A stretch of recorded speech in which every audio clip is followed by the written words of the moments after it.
vitamins and history books,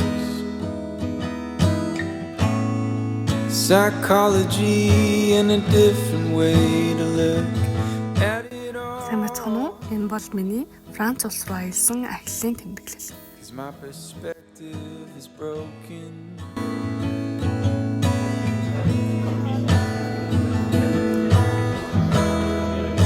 If suffering's a way to earn your keep. Тус сар 30 цаг гаруй явж Францын Рейн хотод нэг өдөр байрлаад цааш өөр газарт очиж 5 хонсон. Хичээлийнхээ дундуур явсан учраас өдөр болгон захимаар нөхөж хийгээд явсан.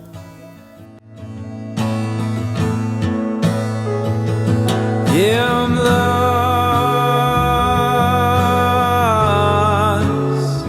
but I'm living.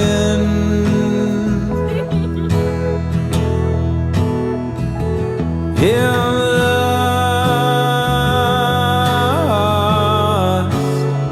Can I be forgiven?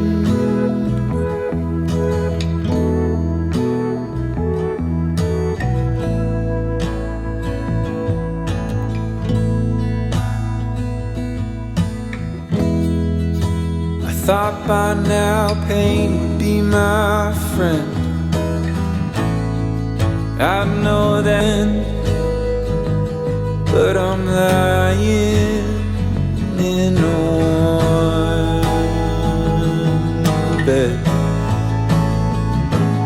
No, I'm lost,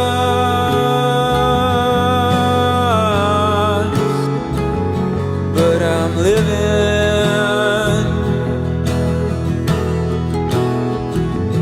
No, I'm Бидний очисон газар хэдий Париз эсвэл өөр алдартай хот биш ч гэлээ. Францын хамгийн гайхалтай хэсгүүдийн нэг гэдэгт итгэлтэй байна. Байшин барилга цэвэрхэн орчноос эхлээд үнэхээр дулаахан мэдрэмж өгсөн. Француудын өөрсдийнх нь хэлж байгаагаар энэ хотод амьдарч байгаа хүмүүс нэг бол баян, нэг бол хөвшин гэж байна лээ.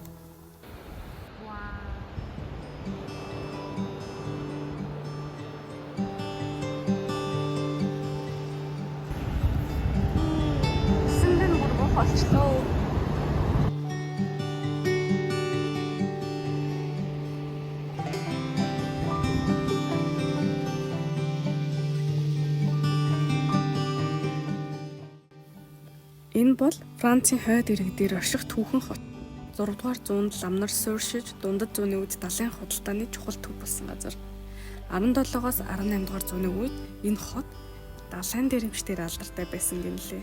Дээрэмчид Францын хааны зөвшөөрлөөр худалдааны хөлөг онгоцнууд руу довтлон олзолсон эд баялагийг авчирдаг байсан нь хотоо баян хүчирхэг болгосон гэнэ. Дэлхийн 2 дугаар дайны үеэр их суурьсан ч дайны дараа сэргээгдсэн.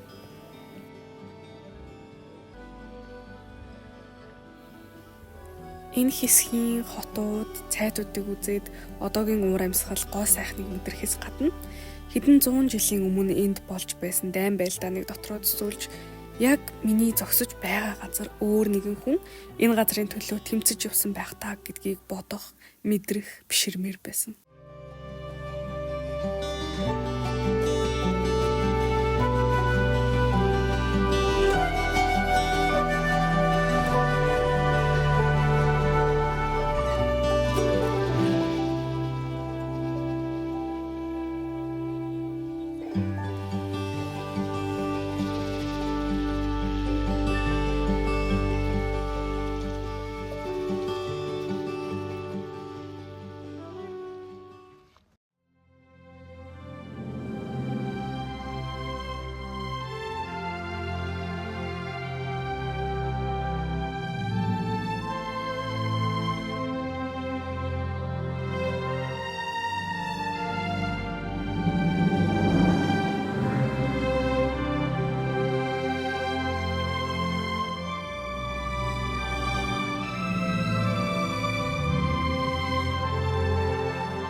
Мишель цайз бол одоогоор амьдралдаа харсан хамгийн гайхалтай сүрдэм газруудын маань нэг.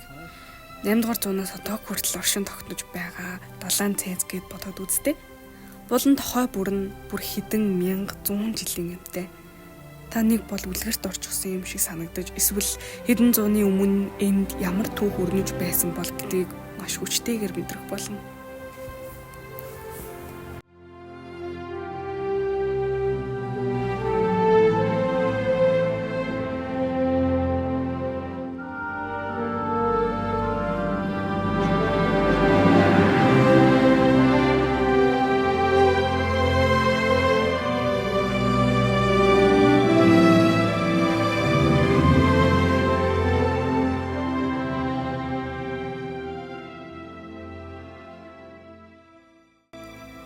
Биднийг очисон шөнө том гих чин тэргэл сартай байсан учраас улмал ийд шидий харагдаж байсан.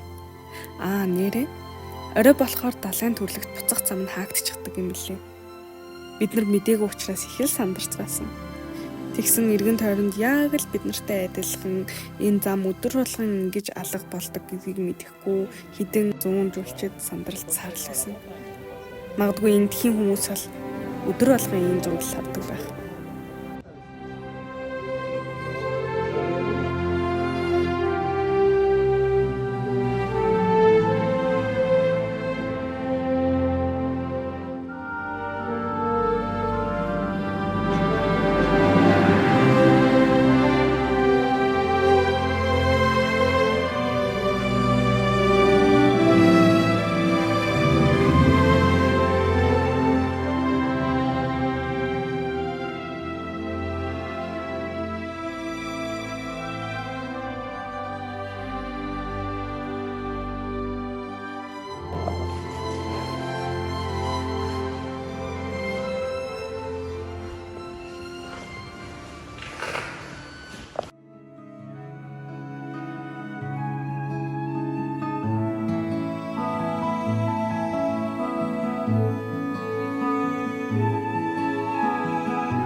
Аялал чамд амьдрал хичнээн амтдаг, ахиад бидэнд бууж өгөхгүй байх ямар олон шалтгаан байгааг сануулна. Бас ад жаргал хичнээн энгийн зүйл болохыг хорвоо ямар удам хэрвээ жижигхэн гэдгийг харуулна.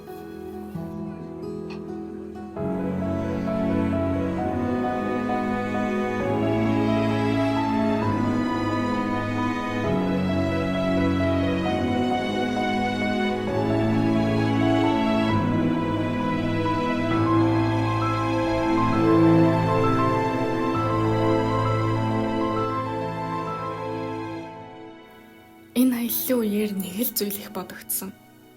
Заримдаа яаж бидний огт төлөвлөөгүй гинтийн зүйлс амьдралын хамгийн гайхалтай дурсамж болж хувирдаг тухай. Бас багасаа л Франц руу аялахыг хүсдэг байсан жаахан охины мөрөөдлийг биелүүлэхээр бүхэл бүтэн 30 цаг автобусаар явж ирсэн.